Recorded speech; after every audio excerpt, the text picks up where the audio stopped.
Hello civilians, तो आप सभी का स्वागत है एक बार फिर से इस नए वीडियो में। और हम स्टडी कर रहे थे सीमेंट, जहाँ पे हमें स्टडी करना है स्पेशल टाइप ऑफ सीमेंट, जो लास्ट टॉपिक बच गया था।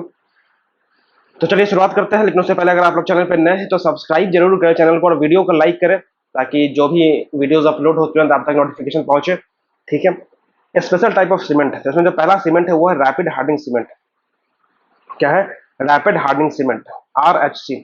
It is a type of cement which attains a higher rate of gain of strength, higher rate of gain of strength। तो जो स्ट्रेंथ गेन करने का जो रेट होता है वो हाई होता है। ठीक है। इन कंपेरिजन टू ओपीसी, ऑर्डिनरी पोर्टलैंड सीमेंट के कंपेरिजन में इसका जो higher rate of gain of strength होता है वो ज्यादा होता है। And must not be confuse with quick setting cement that only sets quickly. तो इसको कंफ्यूज नहीं करना है। एक होता है क्विक सेटिंग सीमेंट, वो सिर्फ और सिर्फ क्विक सेट होता है जल्दी से, स्ट्रेंथ गेन नहीं करता है, लेकिन ये स्ट्रेंथ गेन करता है जल्दी से। The strength of this cement at the age of 3 days is equal to the strength of OPC at the age of 7 days। अगर कंपेयर करें OPC से, तो ऑर्डिनरी पोर्टलैंड सीमेंट जो 7 दिन में स्ट्रेंथ गेन करेगा, वो रैपिड हार्डनिंग सीमेंट सिर्फ 3 दिन में ही गेन कर लेगा।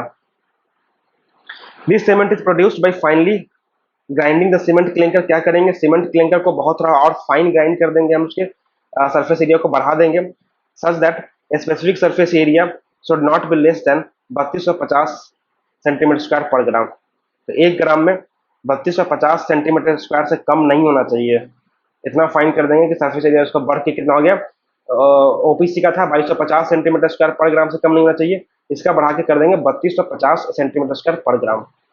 And by increasing the proportion of C3S, और चूंकि रैपिड हार्डनिंग करना है तो क्या हमें कौन सा बढ़ाना पड़ेगा? C3S बढ़ा देंगे, 56% तक उसको हम इंक्रीज कर देंगे।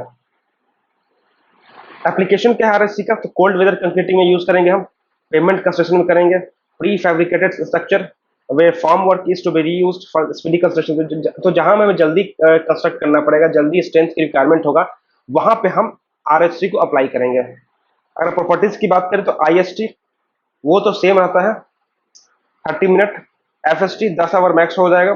कंप्रेसिव स्ट्रेंथ की बात करें तो पहले ही दिन ये कितना 16 न्यूटन पर मिलीमीटर स्क्वायर अचीव कर लेगा, तीसरे दिन 27.5 न्यूटन पर millimetre square. This cement also offers higher resistance against frost action. तो फ्रॉस्ट एक्शन के अगेंस्ट भी इसका जो सीमेंट का क्या होता है, रेसिस्टेंस ऑफर करेगा, हायर रेसिस्टेंस ऑफर करेगा फ्रॉस्ट एक्शन के खिलाफ।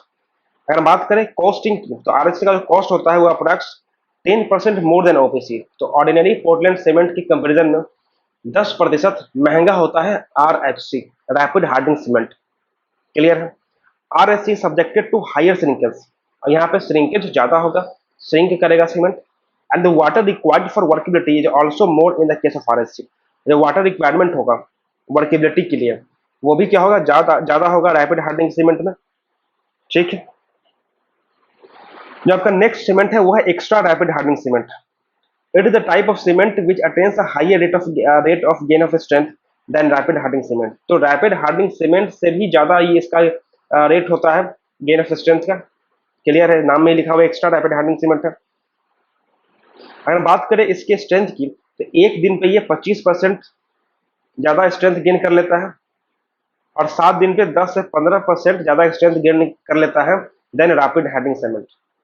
तो रैपिड हार्डनिंग सीमेंट जितना एक दिन में स्ट्रेंथ गेन करता है, उसका लगभग 25% ज्यादा extra rapid hardening cement strength gain करता है। वही 7 दिन पे ये है आपका 10 से 15%। ठीक है। This rate of gain of strength decreases with time, and the strength of the cement at the age of 90 days is same as that of rapid hardening cement and OPC। और यह जो रेट है strength, आपका जो rate of gain of strength है, वो समय के साथ साथ घटेगा, और 90 दिनों पर पहुंचने के बाद क्या होता है, सभी का स्ट्रेंथ बराबर हो जाएगा, चाहे OPC हो, रैपिड हार्डनिंग सीमेंट हो, या एक्स्ट्रा रैपिड हार्डनिंग सीमेंट हो, सभी का क्या होगा, स्ट्रेंथ बराबर हो जाएगा। This cement must be mixed, transported, placed, compacted and finished within 20 minutes of the addition of water. तो एक्स्ट्रा रैपिड हार्डनिंग सीमेंट को क्या करना है, 20 मिनट के भीतर, जैसे ही आपने पानी डाला उसके 20 मिनट के अंदर आपको उसको मिक्स करना है, ट्रांसपोर्ट करना है जहां आपको इसका इस्तेमाल करना है, फिर प्लेस करना है, फिर कॉम्पैक्ट करना है, और फाइनली उसके ऊपर फिनिशिंग करनी है। सारा टाइम कितना मिलेगा, सिर्फ 20 minute. This cement is produced bye grinding the rapid hardening cement clinkers with 2% of calcium chloride जो कि एक्सेलरेटर होता है, एडमिक्सचर के रूप में यूज करेंगे। यहाँ पे क्या करेंगे, रैपिड हार्डनिंग सीमेंट को हम और ग्राइंड कर देंगे और उसकी तरफ कूट देंगे और मिला देंगे 2% कैल्शियम क्लोराइड। कैल्शियम क्लोराइड यहाँ पे क्या है, एक एडमिक्सचर की तरह ऐड करेंगे जो एक्सेलरेटर की तरह काम करेगा। वो एक्सेलरेट करेगा केमिकल रिएक्शन को और जल्दी स्ट्रेंथ गेन करने में हेल्प करेगा। ठीक है, its application is same as rapid hardening cement, और इसका एप्लीकेशन जो है सेम है, जैसे कि रैपिड हार्डनिंग सीमेंट का एप्लीकेशन होता है वो उसी तरीके से इसका भी एप्लीकेशन होता है। एडमिक्सचर क्या होता है, तो admixtures are added to concrete, mortar और ग्राउट मिक्सचर टू अचीव और improve desired properties in the fresh और हार्डन स्टेट। तो एडमिक्सचर है, आप उसको ऐड करते हैं और एडेड टू कंक्रीट में ऐड करते हैं। ठीक है, और एडेड टू कंक्रीट, मोटार और ग्राउट मिक्सचर अचीव करने के लिए या किसी प्रॉपर्टीज को अगर इंप्रूव करना है तो उसको हम यूज डालेंगे इन द फ्रेश एंड हार्डन का स्टेट, या तो फ्रेश में या हार्ड होने के बाद में आप डाल सकते हैं। These are added in concrete to enhance specific properties, किसी स्पेसिफिक प्रॉपर्टी को अगर इनहांस करना है, बढ़ाना है, जैसे कि वर्केबिलिटी हो गया, ड्यूरेबिलिटी हो गया, अर्ली एंड फाइनल स्ट्रेंथ हो गया, तो इसको बढ़ाना है, इनहांस करना है, तो हम क्या करेंगे, कुछ इस दूसरा कुछ मटेरियल ऐड करेंगे जिसे हम कहते हैं एडमिक्सचर। जो तीसरा तरह का सीमेंट है वह IRS-T40 सीमेंट। कौन सा cement, IRS-T40 cement. It is also a special type of cement manufactured by Indian railway, जो इंडियन रेलवे स्पेशली बनाती है रेलवे स्लीपर बनाने के लिए। ठीक है, तो IRS-T40 सीमेंट।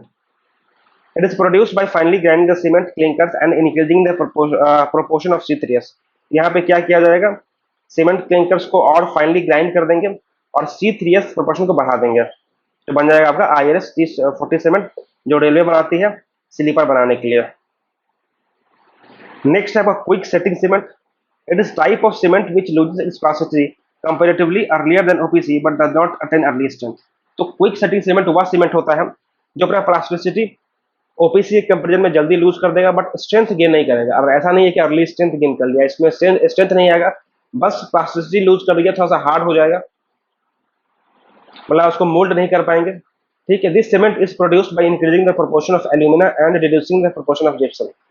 तो क्विक सेटिंग सीमेंट के लिए क्या करना पड़ेगा, हमें एल्यूमिना को प्रोपोर्शन को बढ़ाना पड़ेगा, ठीक है, और जिप्सम की प्रोपोर्शन कम करना पड़ेगा, क्योंकि जिप्सम ही है जो हमने ऐड किया था हमने सेटिंग टाइम को बढ़ाने के लिए। अब चूंकि हमको इसको कम करना है, सेटिंग टाइम क्विक सेटिंग करना है, तो क्या करेंगे, जिप्सम कम कर देंगे और एल्यूमिना बढ़ा देंगे। हमने पढ़ा था कि एल्यूमिना फ्लैश सेटिंग के लिए रिस्पॉन्सिबल होता है, तो हमको जल्दी सेट कराना है तो एल्यूमिना बढ़ा देंगे और जिप्सम कम कर देंगे। अगर बात करें एप्लीकेशन की, तो अंडर वाटर कंस्ट्रक्शन जो हम करते हैं, अंडर वाटर कंस्ट्रक्शन करेंगे तो वहां पे हम क्विक सेटिंग सीमेंट का इस्तेमाल करेंगे। ठीक है, grouting operation, pressurised application of cement, ठीक है, जहाँ पे हमको सीमेंट को एक प्रेशर देके अप्लाई करना पड़ेगा ग्राउटिंग केस में, वहां पे हम यूज करेंगे क्विक सेटिंग सीमेंट। अगर बात करें इसके IST, तो IST घट के क्या हो गया, 5 मिनट, सिर्फ 5 मिनट के भीतर ये सेट हो जाएगा। और FST सिर्फ 30 मिनट, कहाँ OPC का 30 मिनट था आई से आपका IST, और FST था 600 मिनट, ये घट के हो गया सिर्फ 30 मिनट और ये हो गया 5 मिनट। जबकि नेक्स्ट सीमेंट है वो है low heat cement, LHC। It is the type of cement that evolves lower heat of hydration than compare to OPC। तो ये सीमेंट का वह टाइप है जो क्या करेगा, लोअर हीट ऑफ हाइड्रेशन निकालेगा, ठीक है, हीट ऑफ हाइड्रेशन कम निकालेगा OPC के कंपेरिजन में। क्लियर है, the heat of hydration of this cement at the 7 days is not more than 65 calorie पर ग्राम। जो heat of hydration cement release करेगा 7 दिनों पे, वो 65 कैलोरी पर ग्राम से ज्यादा नहीं होना चाहिए, और 28 दिनों पे नॉट मोर देन 75 कैलोरी पर ग्राम। 1 ग्राम में सिर्फ 75 कैलोरी होना चाहिए max to max at the age of 28 days, और 7 दिनों में सिर्फ और सिर्फ 65 कैलोरी पर ग्राम। सीमेंट प्रोड्यूस कैसे करेंगे, बनाएंगे कैसे। The cement is produce by reducing the proportion of C3 को कम कर देंगे, क्योंकि ये सब क्या है कि जल्दी सेट कराता है, और C2S को बढ़ा देंगे, ठीक है, तो compensate for the loss strength on account of reducing C3S। जो कि C3S कम किया तो उसका स्ट्रेंथ कम हो जाएगा, तो उसको बैलेंस करने के लिए क्या किया, हम C2S बढ़ा देंगे। The cement offers high resistance against the attack of sulphur and slower the rate of gain of strength. तो यह जो सीमेंट है लो हीट सीमेंट, ये क्या करेगा, सल्फर के अटैक के अगेंस्ट रेसिस्टेंस बढ़ा देगा उस सीमेंट का, और जो स्ट्रेंथ गेन करने का रेट है उसको भी कम कर देगा। In this cement finds this applications in mass concreting work, जहाँ पे मास कंक्रीटिंग करना है वहाँ पे हम लो हीट सीमेंट का इस्तेमाल करेंगे। जैसे कि कोई हाइड्रोलिक स्ट्रक्चर बनाना है, डैम बनाना है, बड़ा सा फाउंडेशन बनाना है, तो वहाँ पे हम यूज करेंगे LHC। अगर प्रॉपर्टी की बात करें तो compressive strength of this cement at the age of, जो कंप्रेसिव स्ट्रेंथ आएगा 3 डेज, तीसरे दिन पे क्या होना चाहिए, 10 न्यूटन पर मिलीमीटर स्क्वायर से कम नहीं होना चाहिए कंप्रेसिव स्ट्रेंथ। ठीक है, 7 दिनों पे 16 न्यूटन पर मिलीमीटर स्क्वायर से कम नहीं होना चाहिए, और 28 दिनों पे 35 न्यूटन पर मिलीमीटर स्क्वायर से कम नहीं होना चाहिए। तो यह क्या प्रॉपर्टी हो गया इसका, लो हीट सीमेंट का। When tested by Le-Chatelier method and autoclave test, the expansion must not be more than 10 mm and 0.8% respectively। जब हम मेजर करेंगे इसको ले चैटलियर मेथड से, तो जो एक्सपेंशन होना चाहिए वो 10 मिलीमीटर से ज़्यादा नहीं होना चाहिए। अगर हम ऑटोक्लेव टेस्ट से मेजर करेंगे तो इसका एक्सपेंशन 0.8% से ज़्यादा नहीं होना चाहिए। ठीक है, IST की बात करें तो 60 मिनट से कम नहीं होना चाहिए। ठीक है, और FST की बात करें तो 600 मिनट से ज़्यादा नहीं होना चाहिए, मतलब 10 घंटे से ज़्यादा नहीं होना चाहिए, वो फिक्स रहेगा। सिर्फ IST जो है बढ़ गया, 30 मिनट से 60 मिनट तक पहुंच गया। आपका जो नेक्स्ट सीमेंट है वो क्या है, हाइड्रोफोबिक सीमेंट। कौन सा cement, hydrophobic cement. Hydrophobic cement क्या होता है, it is a type of cement which do not react with water, जो पानी के साथ रिएक्ट नहीं करेगा, खुद से रिएक्ट नहीं करेगा।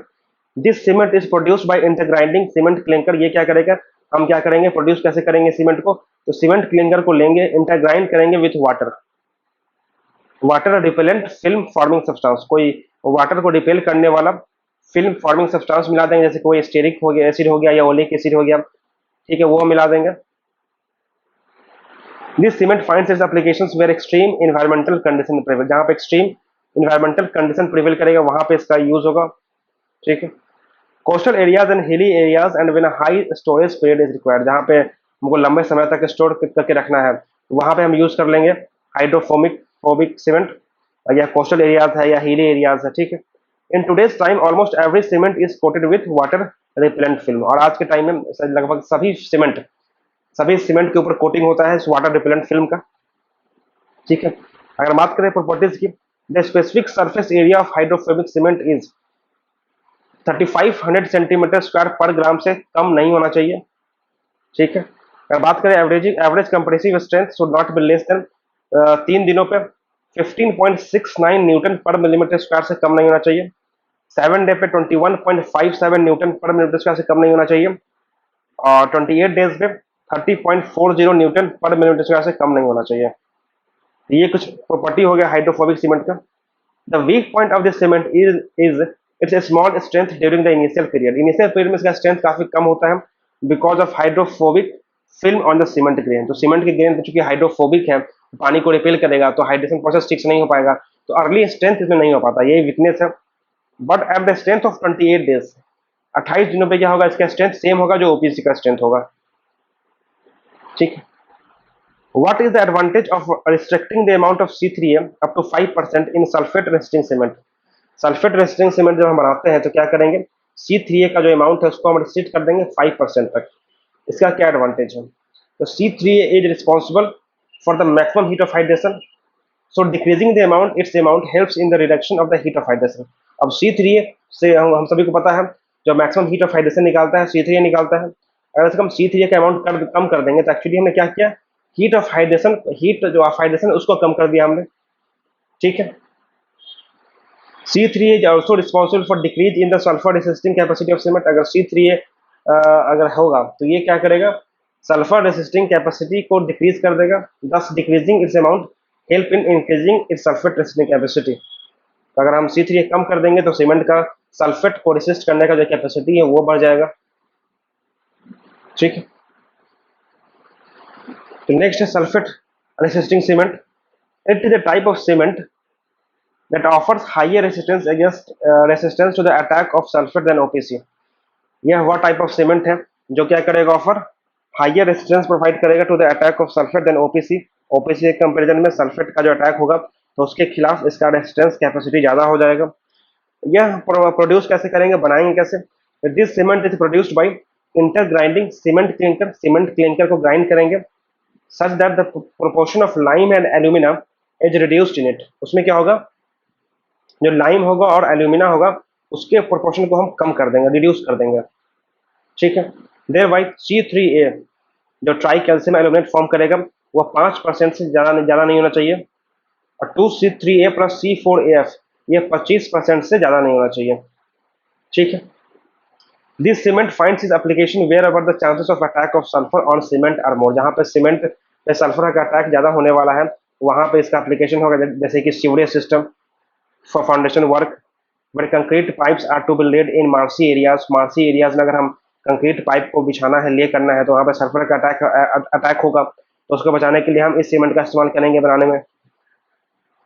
मराइन कंस्ट्रक्शन, कैनाल वर्क्स, ठीक है, तो ये सब यूजफुल एरिया है जहाँ पे हम इस सीमेंट का इस्तेमाल करेंगे। अगर प्रॉपर्टीज की बात करें, its compressive strength should be as follows, 3 दिनों पे 10 न्यूटन पर मिलीमीटर स्क्वायर से कम नहीं होना चाहिए, 7 दिनों पे 16 न्यूटन पर मिलीमीटर स्क्वायर से कम नहीं होना चाहिए, 28 दिनों पे 33 न्यूटन पर मिलीमीटर से कम नहीं होना चाहिए, ठीक है।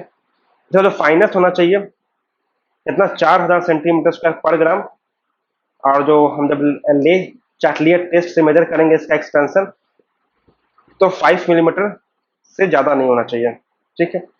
जो IST और FST होगा वो सेम होगा OPC के बराबर, ठीक है। ब्लास्ट फर्नेस स्लैग क्या होता है, it is the residue obtained after the extraction of metal from its ore, जब हम किसी और से किसी मेटल को एक्सट्रैक्ट करते हैं उसके बाद जो रेसिड्यू बच जाता है उसी को सिंपल हम कहते हैं ब्लास्ट फर्नेस स्लैग, ठीक है।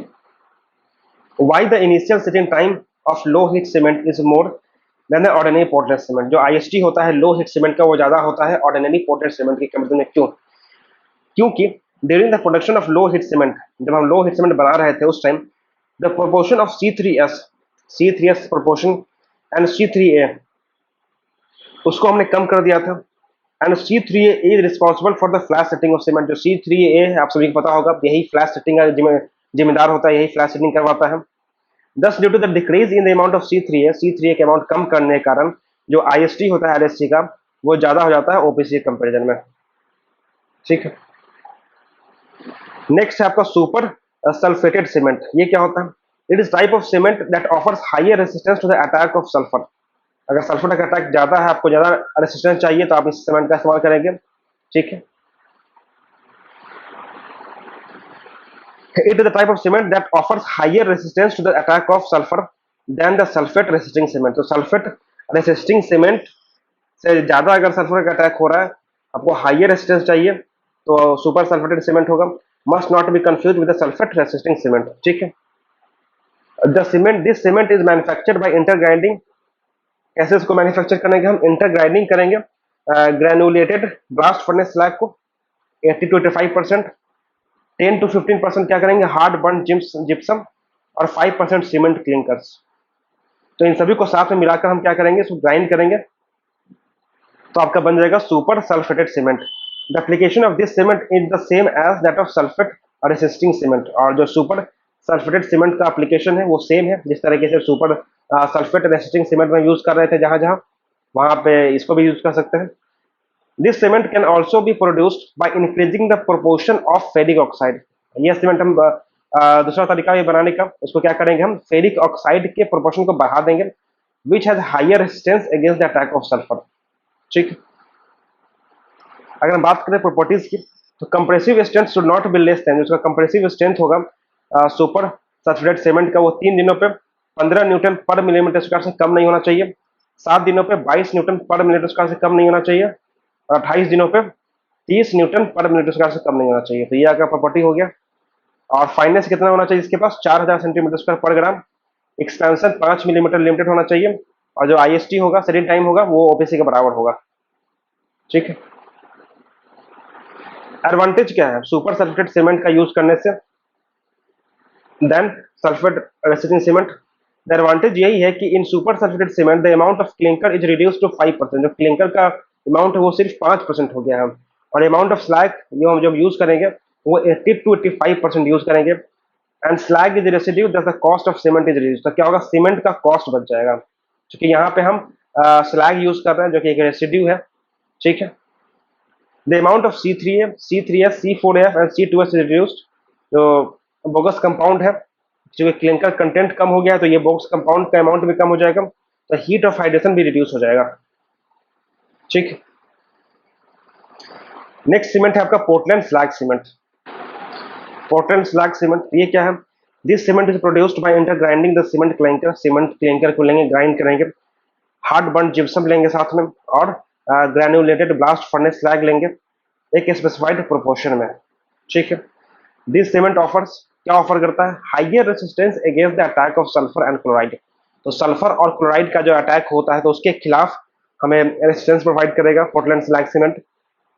Better refinement of pore structure, जो पोर स्ट्रक्चर होते हैं उसको बढ़िया तरीके से रिफाइन करेगा। लो हीट ऑफ हाइड्रेशन होगा और कॉस्ट भी कम लगेगा, खर्च भी कम लगेगा। The chemical requirement of this cement is the same as that of 33 grade cement. अगर हम बात करें इस सीमेंट का जो केमिकल रिक्वायरमेंट है वो क्या होगा? सेम होगा जिस जो 33 ग्रेड सीमेंट का था। Specific surface area 2250 centimetre square per ग्राम से कम नहीं होना चाहिए। अगर बात करें एक्सपेंशन, अगर एक्सपेंशन में दो तरह से निकालते हैं, एक ले चैटलियर एंड एक ऑटोक्लेव एपरेटस। तो ले चैटलियर से जब हम मेजर करेंगे तो 10 मिलीमीटर से ज्यादा नहीं होना चाहिए, और ऑटोक्लेव से करेंगे तो 0.8% से ज्यादा इस एक्सपेंशन नहीं होना चाहिए। ठीक है। और इसका इस्तेमाल हम कहाँ करेंगे? तो यहाँ जहाँ जहाँ पे मास कंक्रीटिंग करना होता है, जो कोई डैम हो गया, फाउंडेशन हो गया, तो वहां पे हम इसका इस्तेमाल कर लेंगे। तो नेक्स्ट है पोर्टलैंड पोजोलाना सीमेंट। तो this cement is produced by intergrinding the cement clinker with 10 to 15% of pozzolanic material. So हम क्या करेंगे? सीमेंट क्लिंकर्स को ग्राइंड करेंगे और उसमें मिला देंगे 10 से 15% पोजोलानिक मटेरियल मिला देंगे। ठीक है। तो पोजोलानिक मटेरियल होता क्या है? तो pozzolanic materials are essentially siliceous और aluminous compound which themselves do not possess any binding property। तो पोजोलानिक मटेरियल क्या होता है? एसेंशियली सिलिशियस और एल्यूमिनस कंपाउंड होता है जिसके पास अपना इनिशियली कोई बाइंडिंग प्रॉपर्टी नहीं होता है, बट उसको फाइनली हम ग्राइंड करके कूट के रिएक्ट कराएंगे, लाइम के साथ रिएक्ट करेगा, रिलीज्ड लाइम के साथ react with lime release during the hydration of cement and result in the formation of compound possessing binding property. जब हम इसको, लेकिन जब हाइड्रेशन ऑफ सीमेंट के बाद लाइम निकलेगा और उससे ये रिएक्ट करेगा मटेरियल, तो क्या होगा? एक कंपाउंड बनाएगा जिसके पास अपना एक खुद का बाइंडिंग प्रॉपर्टी होता है। तो इनिशियली नहीं होगा, बल्कि बाद में रिएक्ट करके बाइंडिंग प्रॉपर्टी गेन कर लेगा। एग्जाम्पल के तौर पे क्या क्या है पोजोलानिक मटेरियल्स? जैसे कि ब्लास्ट फर्नेस स्लैग हो गया, fly ash, silica fumes, rice husk gas, surkhi slate. तो यहाँ पे देख सकते हैं पोजोलानिक मटेरियल हो गया, सिलिका सिलिशियस और एल्यूमिनस कंपाउंड है, नॉन सीमेंटेसियस कंपाउंड होता है, कोई अपना बाइंडिंग प्रॉपर्टी नहीं होता है, बट जब रिएक्ट करेगा कैल्शियम हाइड्रोक्साइड के साथ वाटर के प्रेजेंस में, तो क्या बनाएगा? CSH जेल बनाएगा, जिसमें जिसके पास अपना सीमेंटेशियस कंपाउंड होता है। दिस सीमेंट ऑफर्स, क्या ऑफर करेगा? Higher water tightness. ठीक है। तो पानी को अलाउ नहीं करेगा, वाटर टाइट स्ट्रक्चर बनाएगा। लो हीट ऑफ हाइड्रेशन होगा इस सीमेंट का। ठीक है। Low cost, higher resistance against the attack of chemicals. Chemical के खिलाफ क्या होगा? इसका रेसिस्टेंस ज्यादा होगा। Higher resistance against volume change, volume change के अगेंस्ट भी इसका रेसिस्टेंस ज्यादा होगा पोर्टलैंड पोजोलाना सीमेंट का। Slower rate of gain of strength, but the ultimate strength is comparable with OPC। तो इनिशियली जो rate of gain of strength होगा वो धीरे होगा, लेकिन जो अल्टीमेट स्ट्रेंथ है वो OPC के कंपेरेबल होगा, लगभग उतना ही होगा। ठीक है। अगर बात करें पोर्टलैंड पोजोलाना सीमेंट की प्रॉपर्टीज की, तो 3 दिन पे कितना स्ट्रेंथ ये गेन करेगा? 16 न्यूटन पर मिलीमीटर स्क्वायर। 7 दिनों पे 22 न्यूटन पर मिलीमीटर स्क्वायर, और 28 दिनों पे 33 न्यूटन पर मिलीमीटर स्क्वायर।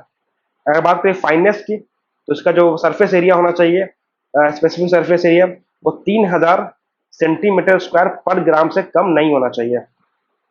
ठीक है। और IST और FST मतलब initial setting time and final setting time वो OPC के बराबर होगा। और इसका भी एप्लीकेशन कहाँ पे हम करेंगे? मास कंक्रीटिंग वर्क, जैसे कि डैम हो गया या फाउंडेशन बनाना हो गया। नेक्स्ट है आपका हाई एल्यूमिना सीमेंट। तो इसको मैन्युफैक्चर कैसे करेंगे? पहला क्वेश्चन ये बनेगा। तो it is manufacture by grinding 40% of bauxite, 40% bauxite लेंगे, 40% लाइम भी लेंगे, और 15% हम आयरन ऑक्साइड लेंगे। तो बॉक्साइट, लाइम और आयरन ऑक्साइड 40-40-20। ठीक है। With a little silica and magnesia at a very high temperature. तो 40% बॉक्साइट, 40% लाइम, 15% आयरन ऑक्साइड, इसमें हल्का सा सिलिका मिलाया, हल्का सा मैग्नीशियम मिलाया, और हाई टेम्परेचर पे हम क्या करेंगे? ग्राइंड करेंगे साथ में। The alumina content should not be less then 32%। जो एल्यूमिना कंटेंट होना चाहिए वो 32% से कम नहीं होना चाहिए। And the ratio of alumina to that of lime, जो एल्यूमिना और लाइम का रेशियो होना चाहिए वो 0.85 टू 1.35 के बीच में। ठीक है। The resultant product is finally ground, जो मिक्स करने के बाद बनेगा उसको बढ़िया से फाइनली ग्राउंड करना है, उसको कूटना है, पीसना है। The main ingredient is monocalcium aluminate. फिर जो मेन इंग्रेडिएंट फॉर्म होगा वो क्या होगा, monocalcium aluminate Ca, which react with water, जो पानी के साथ रिएक्ट करेगा to form dicalcium octahydrate hydro aluminate. ठीक है, ये होगा मोनोकैल्शियम एल्यूमिनेट। ये रिएक्ट किया वाटर के साथ क्या बना दिया, dicalcium octahydrate octahydrate hydro aluminate. ठीक है। The dicalcium hydro aluminate gel consolidates and hydration products crystallize. तो ये जो अब बना है, फॉर्म किया है dicalcium hydro aluminate gel, वो धीरे धीरे क्या होगा, कंसोलिडेट होगा और हाइड्रेशन का प्रोडक्ट क्रिस्टलाइज करेगा, सॉलिडिफाई होगा। ठीक है। The rate of consolidation and crystallization is high. यहाँ पर जो कंसोलिडेशन का रेट होगा या क्रिस्टलाइजेशन का रेट होगा वो काफी हाई होगा, leading to a rapid gain of strength. क्या होगा, rapid gain of strength. It has high resistance against the attack of chemical and acid. ठीक है। तो इस सीमेंट का जो हाई एल्यूमिना सीमेंट है, इसके पास क्या होगा, हाइयर रेसिस्टेंस होगा किसके खिलाफ, against the attack of chemicals and acids. Chemicals और एसिड के खिलाफ इसके अटैक ज्यादा झेल सकता है। फिर हाई टेम्परेचर के अगेंस्ट भी हाइयर रेसिस्टेंस होगा। अगर बात करें प्रॉपर्टीज की, since C3A is not present, चूंकि C3A is not present, C3A नहीं है, तो क्या होगा, it has good resistance against the sulphur and has a high initial significance. जो C3A नहीं है, हम जानते हैं कि C3A ही कारण होता है फ्लैश सेटिंग का, C3A कम है इसमें, तो क्या होगा, सल्फर के अगेंस्ट भी रेसिस्टेंस हाइयर होगा और इनिशियल सेटिंग टाइम भी ज्यादा होगा इसमें। ठीक है। अगर बात करें IST की, तो इसका IST क्या होगा, हाई एल्यूमिना सीमेंट का 3.5 घंटा। ठीक है। और FST क्या होगा, 5 घंटा, 5 hour. After setting and hardening, set करने के बाद, हार्डन करने के बाद, CaOH twice calcium hydroxide is not leached as in the case of OPC। OPC के केस में क्या था, जो कैल्शियम हाइड्रोक्साइड था वो लीच कर जा रहा था, बाहर निकल जा रहा था, लेकिन इस केस में लीचिंग नहीं होगा। इसका मतलब जो ड्यूरेबिलिटी है, तो हाई एल्यूमिना सीमेंट क्या किया, ड्यूरेबिलिटी को बढ़ा दिया। ठीक है। अगर बात करें स्पेसिफिक सरफेस एरिया, तो 2250 सेंटीमीटर स्क्वायर पर ग्राम से कम नहीं होना चाहिए। ठीक है।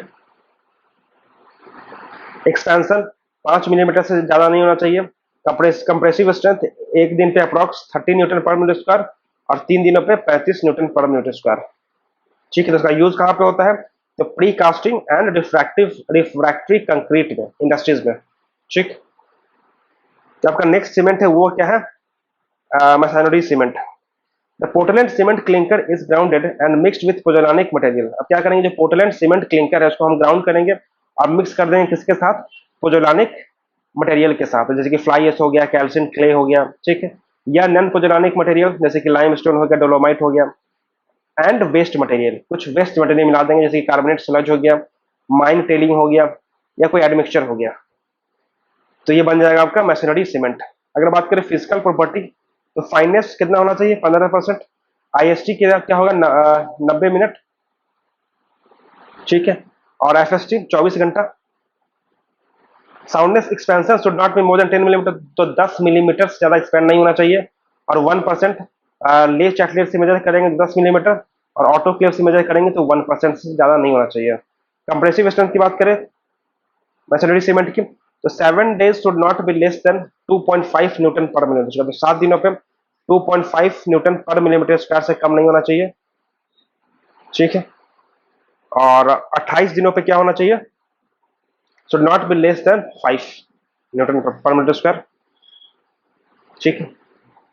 नेक्स्ट आपका white and coloured Portland cement. White and coloured Portland cement, it is manufactured from pure chalk clay and clay free from iron oxide. तो ये बनाते हैं प्योर चॉक क्ले की सहायता से बना लेंगे।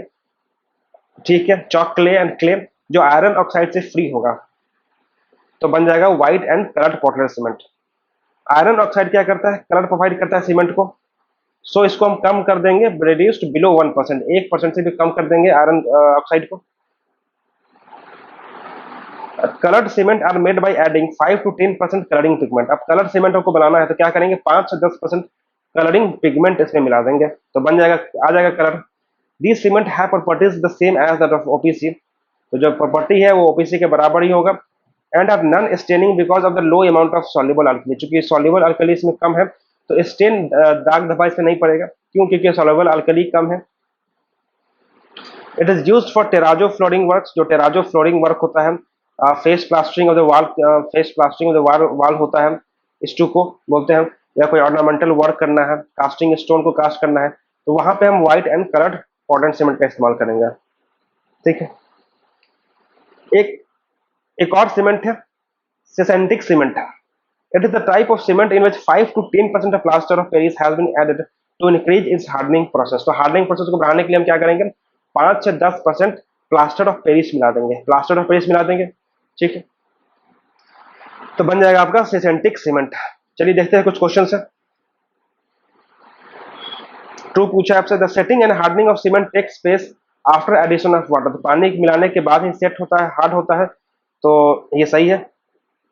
Water causes hydration and hydrolysis of the constitute compounds of cement which act as binders, बिल्कुल सही बात है। वाटर से क्या होता है, हाइड्रेशन होगा और हाइड्रोलाइसिस होगा कॉन्स्टिट्यूट कंपाउंड्स का, जो कि बाइंडर की तरह काम करेगा, तो ये भी सही है, तो आंसर होगा डी। ठीक है, तो ये बोला है कि when water is added to the cement, cement में हमने पानी मिलाया, एक chemical reaction takes place, chemical reaction होगा सीमेंट और पानी के बीच में। कंपाउंड ऑफ सीमेंट, जो सीमेंट का कंपाउंड है वो क्या करेगा, रिएक्ट करेगा with water to produce CsH gel. ठीक है, which provides the strength of cement, जो अल्टीमेटली क्या प्रोवाइड करेगा, स्ट्रेंथ प्रोवाइड करेगा सीमेंट को। Match list 1 with list 2 and choose the correct answer, तो ये आपको मैच द फॉलोइंग है। तो क्या बोल रहे हैं यहाँ पे, जो पहला है लो हीट पोर्टलैंड सीमेंट, तो लो हीट पोर्टलैंड सीमेंट का हमें देखना है कि प्रॉपर्टी क्या है, तो कंटेन पल्वराइज फ्लाई एश। देखिए लो हीट में हम क्या करेंगे ना, C3A और C3S को कम करते हैं, तो यहाँ पे क्या C3S एंड C3A कंटेंट को हम कम कर देंगे ओपीसी में, तो A का हो जाएगा 3। ठीक है, और रैपिड हार्डनिंग सीमेंट में करेंगे, उसको जल्दी हमको हार्ड कराना है, तो C3S बढ़ा देंगे ओपीसी कंपेरिजन में, तो ये हो गया आपका बी का 4 हो गया। सल्फेट रेसिस्टिंग सीमेंट की बात करें तो यहाँ पे हम क्या करेंगे, C3A कम करके हुए सल्फेट को रेसिस्ट कराना है, और सल्फेट के लिए खतरा मतलब C3A को कम करना पड़ेगा, तो ये आपका हो गया 2। पोर्टलैंड पोज़ोलाना सीमेंट में हम ऐड कर देंगे कंटेन्स पल्वराइज्ड फ्लाई एश, तो ये हो जाएगा 3 4 2 1, तो बी हो गया आंसर। ठीक है, तो ये इसका दिया हुआ है, low heat Portland cement is prepared by decreasing the amount of C3S। जो हम लो हीट पोर्टलैंड सीमेंट बनाते हैं उसमें क्या करते हैं, decreasing the amount of C3S and C3A content then OPC, OPC के बदले में C3S और C3A को कम कर देंगे, जो क्या होगा अल्टीमेटली हीट ऑफ एडिशन को कम कर देगा। रैपिड हार्डनिंग सीमेंट की बात करें तो ये कैसे प्रिपेयर करते हैं, bye increasing the amount of C3S, C3S के अमाउंट को बढ़ा देंगे। ठीक है, तो जो कि अर्ली स्ट्रेंथ प्रोवाइड कर देगा। सल्फेट रेसिस्टिंग सीमेंट बनाना है तो क्या करेंगे, C3A अमाउंट को हम डिक्रीज करेंगे, जो अल्टीमेटली क्या करेगा, सल्फेट रेसिस्टिंग कैपेसिटी बढ़ा देगा। नेक्स्ट क्वेश्चन देखते हैं, हाइड्रोफोबिक सीमेंट, जो हाइड्रोफोबिक है मतलब हाइड्रो से फोबिया है, इसको पानी को रिपेल करेगा, तो पानी को रिपेल करेगा तो क्या हो जाएगा, initial setting time is approximately 3.5 hour, तो ये तो हम पढ़ा था हाई एल्यूमिना सीमेंट में पढ़ा था, तो यहाँ पे बी का 1 हो जाएगा। ठीक है, low percentage of iron oxide, iron oxide का कम परसेंटेज कहाँ पे पढ़ा था हमने, व्हाइट सीमेंट में, तो सी का हो गया 2। Rate of hardening low, hardening का जो रेट होगा वो लो होगा, किसने पढ़ा था हमने, लो हीट सीमेंट में, तो डी का हो गया 3। ठीक है, prepared by adding 0.1 to 0.4% of oleic और बोरिक एसिड ड्यूरिंग ग्राइंडिंग, ये हम मिलाते हैं जब पानी को दूर भगाना होता है, हाइड्रोफोबिक, तो ए का 4, ए का 4, बी का 1, सी का, तो सी आंसर हो गया। तो ये बोला है कि the hydrophobic cement is prepared by adding 0.1 to 0.4% of oleic और बोरिक एसिड, तो 0.1 से 0.4% तक ओलिक या बोरिक एसिड हम मिलाकर क्या कर सकते हैं, हाइड्रोफोबिक सीमेंट बना सकते हैं, which makes water repellent layer around it, जो क्या बनाएगा, वाटर का एक वाटर रिपेलेंट लेयर बनाएगा। The initial setting time of high alumina cement, जो इनिशियल सेटिंग टाइम होगा हाई एल्यूमिना सीमेंट का वो लगभग 3.5 घंटा होता है, ठीक है। व्हाइट सीमेंट में क्या होता है, आयरन ऑक्साइड के अमाउंट को कम कर देंगे। लो हीट सीमेंट क्या करेगा, लो लो रेट ऑफ हार्डनिंग प्रोड्यूस करेगा, तो सी आंसर हो गया। जो नेक्स्ट स्टेप होता है वो होता है सीमेंट का स्टोरेज, तो उसको देख लेते हैं। The precaution taken care during the storage of cement bag R S follow, क्या क्या हमें प्रिकॉशन रखना पड़ेगा सीमेंट के बैग को स्टोर करने के लिए। The storage of cement bag should be done in a building और a shed at the work site that is moisture proof, leak proof and dry, तो सूखा होना चाहिए और उसका कोई लीक प्रूफ होना चाहिए और मॉइस्चर प्रूफ, मतलब कोई पानी नहीं होना चाहिए उस पर, ठीक है। नहीं तो पानी होगा तो क्या होगा, हाइड्रेशन स्टार्ट हो जाएगा, तो सीमेंट का क्वालिटी खराब हो जाएगा धीरे धीरे। The number of windows and close fitting doors should be minimum in the building or state where the cement is stored, जहाँ पे आप सीमेंट स्टोर करेंगे वहाँ पे विंडोज और क्लोज फिटिंग डोर्स कम होने चाहिए। The stacking of cement bags should be done in the order in which they are received, तो जैसे वो रिसीव किया जाएगा उसी ऑर्डर में उसको स्टोर भी करना है, ठीक है। The gap between the cement bags should be kept minimum as far as possible, जितना कम पॉसिबल हो उतना कम आपको दो सीमेंट के बीच में, सीमेंट बैग के बीच में गैप रखना है। A space of 600 millimeter minimum should be kept between the stacks and the exterior wall. Exterior wall और स्टैक्स के बीच में कम से कम 600 मिलीमीटर का आपको स्पेस होना चाहिए। The width of the stack should not be more than 3 meters or 4 bags in length. ठीक, जो स्टैक का विथ होना चाहिए वो should not be more than 3 meters और 4 bags in length, तो 3 मीटर या 4 बैग की लंबाई से ज्यादा नहीं होना चाहिए स्टैक का with. To prevent the possibility of lumping up under pressure, the height of stacking of cement bags should not be more than 10 bags, तो उसका जो हाइट होना चाहिए स्टैक का, जो हम स्टैक बनाएंगे वो 10 बैग से ज्यादा का हाइट नहीं होना चाहिए। The stacking of cement bags should not be done in wooden planks, और wooden plank में इसको नहीं रखना है, so as to keep about should be done on wooden planks में रखना है, so as to keep about 150 millimeter to 200 millimeter clear over the floor, तो फ्लोर से आपको क्या करना है 150 से 200 मिलीमीटर ऊपर रखना है, वुडन प्लैंक पे रखना है सीमेंट बैग को। To prevent the danger of toppling over in the stacks having more than 8 bags in height, the arrangement of cement bag should be made alternatively lengthwise and crosswise, तो उसका arrangement कैसे करना है, lengthwise और crosswise, पहले आप length wise डाल दीजिए फिर उसको क्रॉस वाइज कर दीजिए ताकि टॉपल ना हो। तो यहाँ पे आप देख सकते हैं डायग्राम में।